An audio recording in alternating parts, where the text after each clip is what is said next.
Jaga 3 hal, jaga customer, jaga supplier, jaga karyawan. Ya, alhamdulillah usaha terus tumbuh berkembang.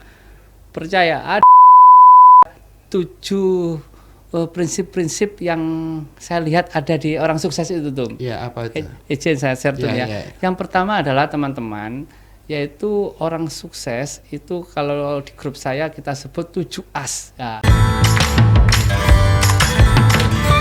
Rumah kita.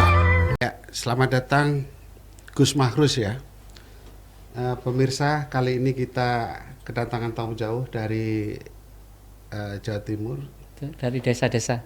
dari desa, ya kan? Dan kebetulan beliau dipercaya sebagai ketua DPD Apersi di daerah Jawa Timur.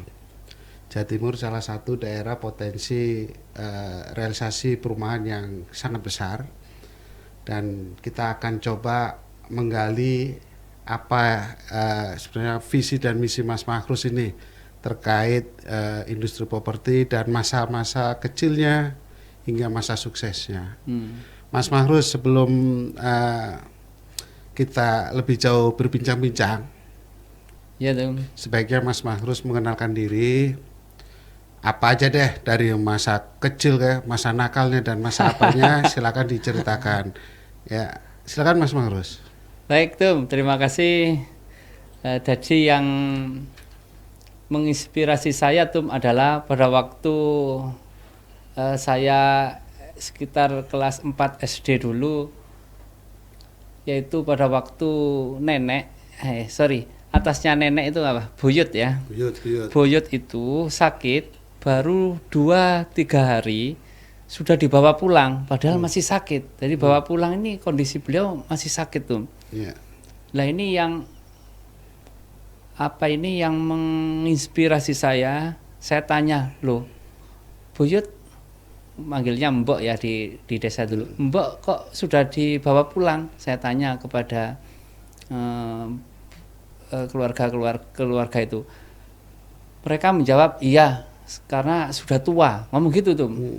Tapi saya tahu waktu itu, saya nangis waktu itu, bahwa Buyut Mbok ini dibawa pulang karena nggak punya uang, sakit beberapa hari dibawa pulang. Lah itu tuh yang menginspirasi saya, bahwa saya nanti nggak mau saya tua, keluarga saya sakit, nanti nggak punya uang. Jadi saya bertekad gimana saya nanti harus jadi orang yang zaman dulu yang kaya lah, bahasanya seperti itu ya. Orang yang sukses secara finansial, sehingga nanti saya nggak ingin seperti buyut saya tadi itu. Lah izin tuh, dari situ saya sekolah. Dari sekolah ini Sekolah di mana? Pertama sekolah di SD, di MI ya, di sana MI. Dulu nggak ada TK, namanya ada kelas endok lah. Ada TK tapi daerah kota. Mas Mahrus ini kan di pelosok ya. Di pelosok nggak ada TK. Jadi sekolahnya namanya sekolah persiapan. Kan kelas 1, kelas 2. Ini di bawah kelas 1 kelas endok namanya. Lah kelas endok ini, aduh ya Allah, saya ini termasuk teman-teman, termasuk yang tidak terlalu cerdas gitu. Jadi saya 2 tahun, harusnya kelas endok ini setahun, saya 2 tahun. Sampai kelas 3, saya ini belum terlalu bisa baca tulis. Baru kelas 3, saya nggak tahu waktu itu kok ada perubahan, saya langsung bisa. Jadi dulu waktu ada pramuka, ada Simapur itu, saya senang. Simapur ya itu ya, yang kayak bendera itu. Nah itu saya ini diajari sekali itu saya bisa tuh. Jadi sehingga saya waktu itu langsung waktu ada pramuka, ada kemah, saya ditugaskan untuk bagian itu. Dan alhamdulillah kelas 4 saya sudah mulai dilatih sama Pak Bandi waktu itu untuk jadi pemimpin. Jadi pemimpin pramuka, ketua apa namanya dulu? Ketua regu, ketua apa itu ya? Saya jadi pimpinan waktu itu. Tapi gini Mas Mahrus, oke, itu masa sekolah di waktu SD ya. Kita juga pengen tahu nih, Mas Mahrus ini sebenarnya di kampungnya di mana sih, ya kan? Kok bisa sekarang bisa sesukses ini?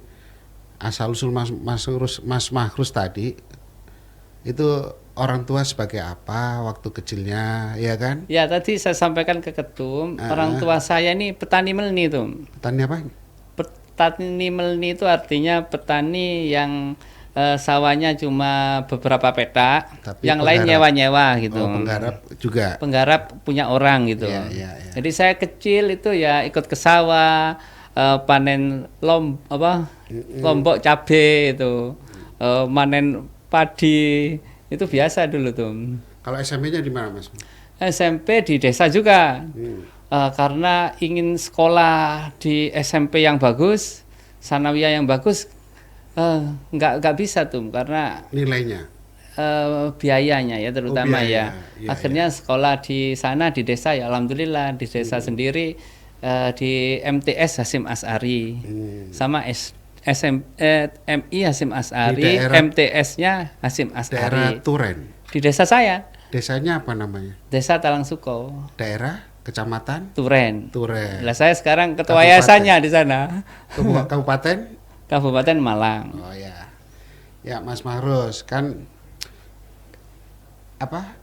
SMP di kampung, SMA-nya di kampung juga.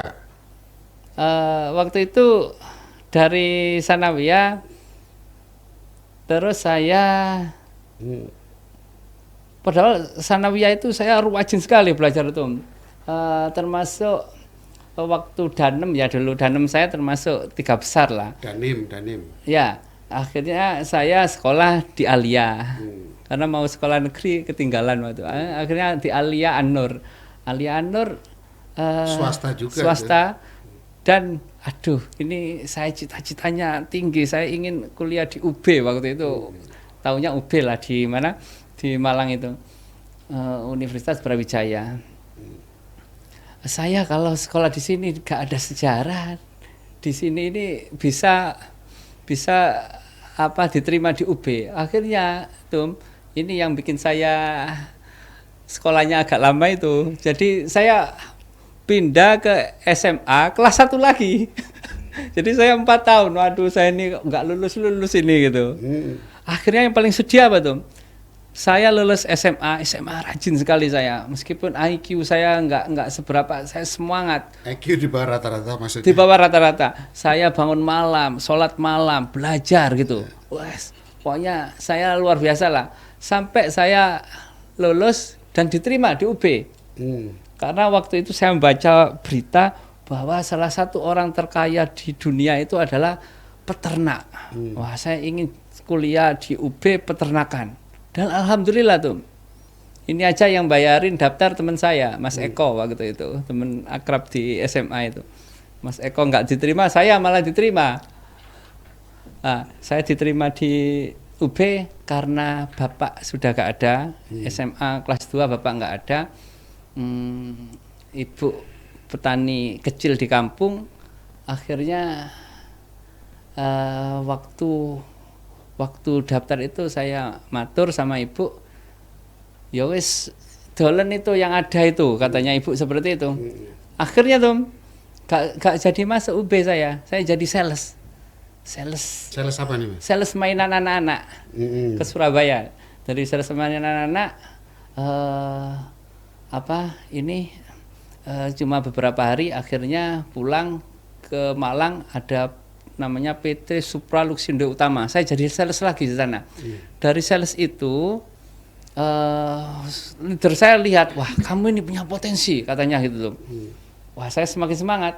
Wes gini, kamu minta doa ke orang tuamu, katanya gitu.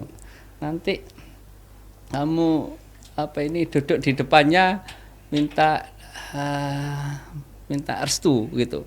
Wah, saya minta restu sama ibu pagi-pagi gitu. Suruh nyium tangan, suruh nyium kaki, basuh kaki, suruh minum. Waduh, itu leader saya itu. Loh, itu memang dulu begitu loh, Mas. Memang gitu ya? Iya, kalau mau minta restu orang tua, oh gitu ya. Cuci kaki ibu, ya kan, sampai airnya diminum. Itu karena apa? Saking hormatnya ya. Ketum juga banget. pernah? Oh, pernah begitu. Iya. Jadi memang orang tua di atas segala-galanya pada saat itu ya, kita memang harus didoktrin seperti itu, apalagi orang Jawa begitu ya, Mas. Iya. Akhirnya ibu gak malah merestui tuh, malah nuangis. Nuangis. Akhirnya saya ngomong ke leader, mohon maaf ibu saya sampean suruh gini kok malah gak boleh. Karena tahu waktu itu saya berangkat petang pulang petang. Artinya nggak tega lah orang masih di tua. lapangan aja waktu kurang gitu ya, Ya, untuk enggak, ketemu keluarga. Enggak, orang tua zaman dulu kan nggak ngerti keluarga, waktu untuk keluarga itu yang penting kerja kan. Kerja dan nggak jauh gitu kan orang tua. Iya, kayaknya gitu. Dan akhirnya dari sales itu saya kerja di kandang ayam. Itu sebagai itu yang ngerangkai baterainya rumahnya ayam petelur itu tuh. Iya. Nah, situ cuma sebulanan karena proyeknya borongan waktu itu, dan borongan saya cepet sekali tuh waktu itu. Jadi andalan lah saya. Tapi ini cerita udah luar biasa Mas Makrus. Tapi sekarang kan udah konon nih bisnis Mas Makrus itu kan banyak macam usaha. Iya. Di antaranya salah satunya properti ya yang paling fokus ya sekarang. Iya. Bahkan beberapa toko bangunan, Iya. punya hotel, Iya. terus punya restoran ya, Iya. di beberapa tempat di Malang. Iya. Nah, bisa cerita kisahnya bagaimana sih kok tertarik ke dunia properti? Kan di dunia properti itu kan modalnya nggak kecil. Iya. Nah, gimana kok Mas Makrus bisa dapatkan modal besar dari mana? Iya. Dan Jadi apa yang dilakukan? iya Gimana? tuh. Jadi izin meneruskan tadi dari kandang ayam, terus saya nyeles di kampung saya banyak pengrajin genteng. Lah pengrajin genteng ini saya ngambil genteng sama Pak Fatgur waktu itu, Cak Fatgur saya manggil, keliling-keliling tuh. Lah keliling-keliling nawari genteng, setelah dapat order ngambil ke pengrajin genteng kita kirim. Lah seperti itu dari genteng itu ini mulai dari pabrik beton itu tuh. Awalnya ngambil di daerah Malang, daerah Klaksman sana ada pengrajin pot, pagar beton itu tuh. Itu tahu mungkin ya di Malang itu. Iya. Lah dari situ meningkat jadi buat cagak-cagak beton bis, paving, genteng, yang cetak-cetakan itu ya semuanya. sampai pegawai kita hampir 350-an tuh sekarang Ya, di kalau pabrik nggak beton salah itu. punya pabrik beton ya. Ya, Turen ya. Indah Beton itu. Nah, itu dari situ karena sering kirim-kirim ke toko bahan bangunan. Akhirnya waktu itu istri baru nikah, nggak ada kesibukan, akhirnya buat toko bahan bangunan. Karena banyak interaksi dengan toko bahan bangunan. Lah, itu tuh yang paling lucu, modal awal itu 50 juta dan 100% 50 juta itu dari hutang bank. Itu toko bangunan. Toko bahan bangunannya. Di daerah Modalnya itu awalnya. daerah mana itu, Mas? Di Talang Sukos itu juga. Di kampung juga Kampung ya. juga, tapi Iya, pinggir jalan. Saya nyewa 10 tahun, jadi nggak beli. Biar Itu modalnya cukup 50 juta. nyewa tanah. Nyewa tanah kosong, dibangun, isinya 15 juta waktu itu. Pokoknya 50 juta hutangan dari bank buat toko itu. Iya, modal nekat ya. Waduh, orang di kampung saya kalau lihat saya dulu, waduh, itu Makrus itu percaya cepet sekali. Hutangnya banyak, itu kalau nggak kuat katanya bisa kendat katanya. Kendat itu gantung diri kalau ya kan, Kendat kalau orang Jawa itu kan kendat itu gantung katanya diri. gitu. Waduh, orang ini banyak iri sama saya tuh waktu itu. Sehingga dari toko bahan bangunan, alhamdulillah tuh sekarang toko kita ada 20 toko di Malang, ganti namanya TI Bangunan, deponya material bahan bangunan. Deponya. Deponya material bahan bangunan. TI Bangunan namanya. Kan grup kita TI Group atau Turen Indah. Turen Indah Bangunan. Lah, dari toko bahan bangunan tuh karena sering kenal orang bangun, akhirnya kita bikin kontraktor. Kontraktor banyak perumahan minta kita yang ngerjakan tuh. Iya. Wah, ini perumahan kita yang pertama, saya sama Mas Albar, sama Mas Andi itu yang pengurus Apersi, juga pengembang semua, sukses semua sekarang.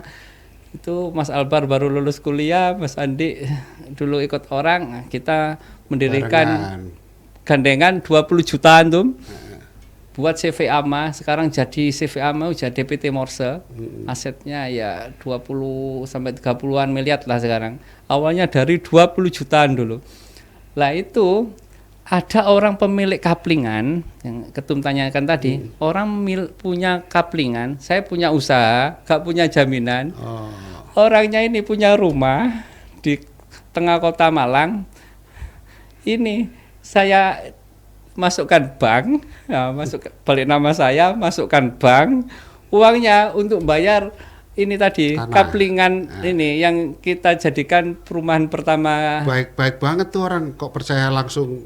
Ya karena selama ini orang lihat saya kalau saya janji pasti tepat, kalau bayar mesti tepat. Jadi saya pesan yang saya jaga yaitu saya jaga supplier, gimana mereka puas. Pembayaran saya yang jaga customer, gimana customer saya ini puas.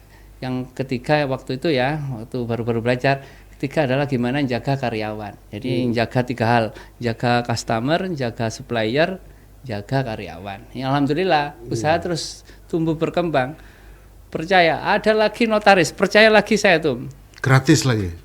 Tanah suruh ngerjakan, gak punya modal, suruh tanahnya, rumahnya yang di Kota Malang daerah Soekarno-Hatta itu disuruh balik nama saya, masukkan bank, ya. Baru untuk bayar. Untuk bayar dia. Aduh, saya ini terlalu kendel. Berarti hutang dulu tuh. Rezeki anak soleh itu. Pak, dikasih utangan terus kan? Utangan paling kendel saya. Sampai tetangga butuh uang karena saking percaya saya suruh kan dulu kalau nggak balik nama nggak bisa tuh, repot ini. Balik nama dia pinjam berapa 5 juta, saya dapat 100, saya 95 gitu. Pokoknya dibagi terus lah ya. Dan alhamdulillah beres semua. Sekarang sudah kembali semua dan saya bertekad sekarang sudah tidak nambah hutang lagi itu. Ya, mengelola aset yang ada ya. Ya, dari perumahan akhirnya sekarang kalau perumahannya Ketum percaya jadi apa dulu? Ketua Korwil Malang, terus jadi ketua DPD Apersi Jawa Timur, dan alhamdulillah kepercayaan di masyarakat kita tetap baik, customer tetap baik dengan prinsip tadi itu. Sekarang perumahannya sudah ada berapa, Mas? Yang selama ini dibangun itu berapa? Total ya ada lokasi lah tuh. Itu perumahan. Cuma kalau punya ketum kan banyak puluhan hektar. Kalau saya dulu 2.000, 3.000 meter, 5.000. Ya awal mulanya. Awal mula. Ya, rintisannya seperti itu. Ya, tapi kalau rumah, nah kita ini kan lebih fokus membangun perumahan yang cenderung untuk masyarakat berpenghasilan rendah atau KPR, rumah bersubsidi. Sudah berapa lokasi, Mas, kalau untuk KPR rumah bersubsidi? Ya, yang 50-an lokasi lah, hampir 70% adalah rumah subsidi kita tuh. Karena ya modalnya sangat sedikit dan saya sangat menjaga kepercayaan, jangan sampai kita janji ke orang nggak tepat gitu. Alhamdulillah dari awal kerja sampai sekarang. Total tenaga kerja sekarang berapa, Mas? 1.300-an atau 1.300-an ya. Dari apa ini? Dari properti, terus hotel, restoran, toko bahan bangunan. Tadi itu ya, dari perumahan karena sering ke kota, nggak punya tempat, saya sewa punyanya kereta api itu buat gesos. Tanah kereta api ya. Akhirnya berapa sampai punya 6 gesos sekarang ini. Dari gesos karena sering ketemu orang di Malang buat warung tuh. Akhirnya ada Ocean Garden itu. Ocean Garden itu awalnya warung ya. Saya kan juga pernah makan di sana, Mas. Oh iya. Ternyata Ocean Garden bukan lagi warung sekarang, ya kan. Dan saya kunjungin semua tempat Mas Makhrus restorannya, termasuk yang ada di daerah Batu ya. Iya. Terima kasih tuh. Ya luar biasa. Jadi rintisan Mas Makhrus ini kan perlu dicontoh oleh teman-teman. Hebat sekali Mas Mahrus. Ya semoga nanti buat bagi-bagi ilmu lah sama teman-teman. Yang suksesnya Mas Mahrus ini kan tidak gampang, perlu perjuangan dari anak kampung, sekolah tertati-tati, sekolah usia 8 tahun baru bisa sekolah. Kan nggak gampang itu ilmu-ilmu yang didapat di lapangan Mas Mahrus. Iya tuh. Nah Mas Mahrus ini kan Mas Mahrus kalau restoran ada berapa tempat nih di Malangnya? Ada 6 sekarang tuh. 6. Dan alhamdulillah kemarin waktu Pak Jokowi ke Malang bisa. Iya, saya melihat Pak Jokowi makan di tempat mampir di warung kita tuh. Mas Mahrus di Ocean Garden Ocean itu Garden, ya. Ya. Dan itu juga nggak gampang dikunjungi presiden kan. Ya, alhamdulillah. Semua karena Allah, bantuan teman-teman semuanya tuh. Nah, inilah karyawan. Saya melihat anak desa yang sukses itu, saya pikir ya inilah buat contoh teman-teman kita yang di daerah. Jadi jangan patah semangat, ya kan? Iya. Yang nggak sekolah aja bisa sukses, apalagi yang sekolah ini kan. Jangan yang sekolah ini justru malah ketinggalan dengan anak-anak yang sekolah tertinggal. Karena apa? Nekatnya itu ada beda. Ada. Ya. Saya terkenal terlalu nekat tuh katanya dulu. Terlalu banyak perhitungan juga nggak baik Mas, ya kan? Nekat itu tapi terukur gitu kan. Ya.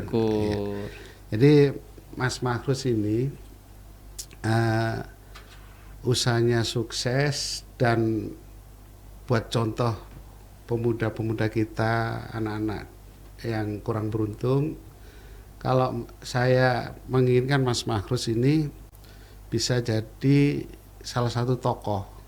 Dan saya dengar juga Mas Mahrus ini buat yayasan di daerahnya, buat koperasi di daerahnya. Saya bahkan lewat di sana ada baliho Mas Mahrus sebagai ketua koperasi untuk masyarakat Nahdlatul Ulama ya. Iya. Koptanu, koperasi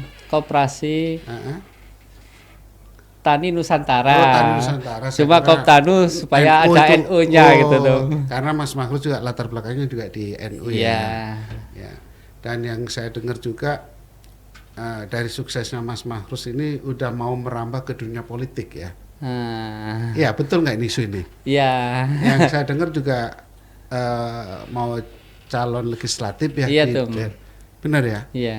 Di daerah juga. Di DP Provinsi Jawa Timur tuh. Dan salah satu ketua partai ya. Ketua P3 Kota Malang. Oh ya, syukur alhamdulillah. Nah ini kan artinya ekonomi udah bagus, tertata, baru masuk dunia politik ya. Kita semoga Mas Mahrus sukses. Amin. Tahun amin. ini caleg ya? Caleg 2024 tuh. Dari daerah Dapil Malang Raya. Malang Raya artinya kota. Bukan kota, kabupaten, Kota Batu. Oh ini berarti untuk ke provinsi atau ke provinsi itu? Provinsi. Ya. Kita berdoa semoga Mas Mahrus sukses. Terima kasih tuh. Semoga Mas Mahrus bisa menyalurkan aspirasi terutama terkait aturan-aturan properti khususnya di daerah Mas Mahrus. Iya tuh. Ya amal ibadah kita ya melalui situ. Iya. Selain untuk diri kita, untuk umat yang lain. Untuk umat yang lain. Iya. Ya, mungkin itu yang Mas Mahrus. Ya tuh izin tambahan dari pengalaman saya kerja hampir 24 tahun ini tuh dari mulai nol tadi sampai sekarang, dan alhamdulillah karena bantuan teman-teman semuanya, pegawai masuk ketum juga, alhamdulillah terus tumbuh berkembang. Dari pengalaman saya ini tuh mungkin bisa sama teman-teman juga yang lihat podcast ini, dari kesimpulannya saya lihat orang-orang sukses sama saya pelajari ini, kesimpulannya supaya kita usaha kita tambah sukses dan terus tumbuh berkembang, ada 7 prinsip-prinsip yang saya lihat ada di orang sukses itu tuh. Iya, apa itu? Izin saya share tuh ya. Yang pertama adalah teman-teman, yaitu orang sukses itu kalau di grup saya kita sebut 7 as. Ya, 7 as. As yang pertama adalah kita sebagai seorang entrepreneur atau pengusaha teman-teman, satu harus menjaga namanya integritas tuh. Integritas itu apa? Yaitu utuh, tidak rusak, atau kejujuran. Jadi pertama adalah kita harus jujur. Kalau janji ke orang harus tepat. Waktunya bayar supplier harus bayar. Waktunya bayar karyawan harus bayar. Nah ini yang saya jaga. Dulu pernah tuh saya waktu ngerintis truk saya satu jatuh ke jurang, yang satunya rusak terus. Nah, saya karena jaga integritas saya telepon itu finance-nya. Masih ingat saya, yaitu PT Trihamas Finance. Saya telepon dia. Saya telepon tak suruh ngambil itu truk karena saya menjaga nama saya, nama saya biar gak jelek. Nama baik. Itu dibawa sama dia, nggak disusui sama sekali. Padahal sudah ngangsur 2 tahunan waktu itu. Nih, teman-teman, satu adalah menjaga integritas. Yang kedua adalah teman-teman, kita harus antusias. Apa antusias itu? Semangat. Jadi orang kalau semangat, ini semuanya insya Allah jadi beres, jadi tuntas. Nah, yang kedua adalah antusias. Supaya antusias gimana? Ada jangka pendek, jangka panjang. Jangka pendek itu kayak merubah posisi tubuh biar semangat gitu kan. Nah, yang jangka panjang harus mempunyai cita-cita dan dicatat, teman-teman. Jadi saya setiap tahun, akhir tahun saya catat target-target saya, dari target pengembangan diri, keluarga, bisnis atau ekonomi. Berarti update terus, Mas. Update setiap akhir tahun itu saya cek 5 hal.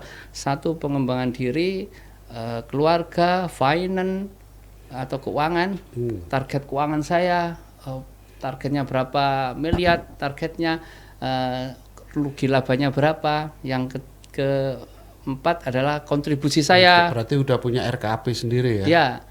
Yang keempat, hobi saya apa? Saya catat, saya kepingin apa? Kepingin punya rumah pinggir sawah. Alhamdulillah, rumah saya karena pinggir sawah tuh.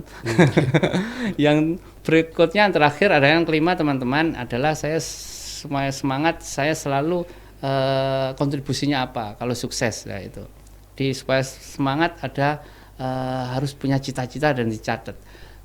Kata Jim Rohn, gurunya Pak Tung itu katanya, kalau cita-cita kita ini tidak terlalu tinggi, pasti kita pada waktu bangun pagi ini kurang semangat. Jadi kalau ingin semangat, cita-cita lah yang tinggi, gitu tuh katanya. Itu ya. Yang kedua tadi adalah, yang pertama apa? Integritas. Kedua apa? Antusias, teman-teman. Yang ketiga ini yaitu kerja cerdas. Apa kerja cerdas itu? Kerja yang dalam waktu yang pendek menghasilkan lebih dari yang diminta tuh. Jadi kan suruh kerja 1 jam, ini cuma setengah jam sudah selesai. Nah, ini cerdas namanya. Nah, yang keempat apa? Kerja keras. Kerja keras apa?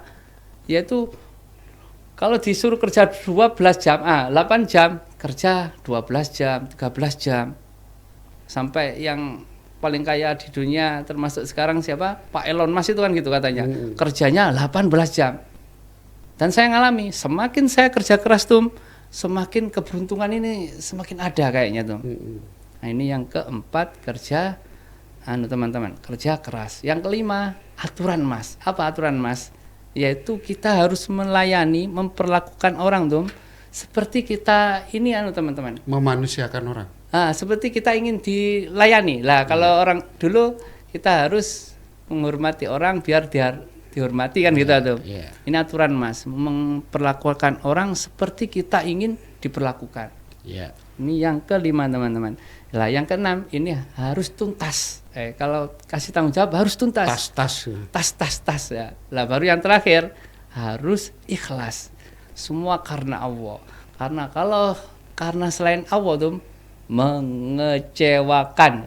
Kata Hakim gitu, mengecewakan. Teman-teman harus semua yang terakhir harus karena Allah. Insya Allah dengan karena Allah semua jadi enak tuh menjaga hati ya. Ikhlas itu. Ya. Baik Mas Makhrus, ini dalam banget maknanya nih. Maaf tuh terlalu panjang ya. Pantesan kalau di kampung di Malang itu dipanggil Gus. Gus ini kan nama istimewa untuk orang-orang yang ya punya kemampuan khusus. Ya mungkin itu teman-teman memanggilnya Gus Makhrus. Salah ya? Itu tuh, saya bukan anak kiai. Nama lengkapnya tadi siapa Mas? Belum disebutkan tadi. Namanya Makhrus Soleh. Makhrus Soleh, ya. Makanya selalu rezeki anak soleh. Iya, anak soleh. Ya. Baik teman-teman dimanapun berada, kita sangat terima kasih kehadiran Mas Makhrus. Apa yang disampaikan Mas Makhrus ini untuk motivasi kita semua. Ternyata inilah contoh pekerja keras kita. Jadi semoga lahir Makhrus baru terutama di dunia properti ya, karena kita memang lebih banyak membahas tentang properti dan juga bisnis-bisnis lainnya. Mungkin itu Mas Makhrus apa yang disampaikan, saya mengucapkan terima kasih, dan ini materinya sangat berbobot dan dalam. Ya, sama-sama Tom. Terima kasih atas kehadirannya. Ya, makasih Tom. Senang bisa diundang ke sini. Ya. Rumah kita.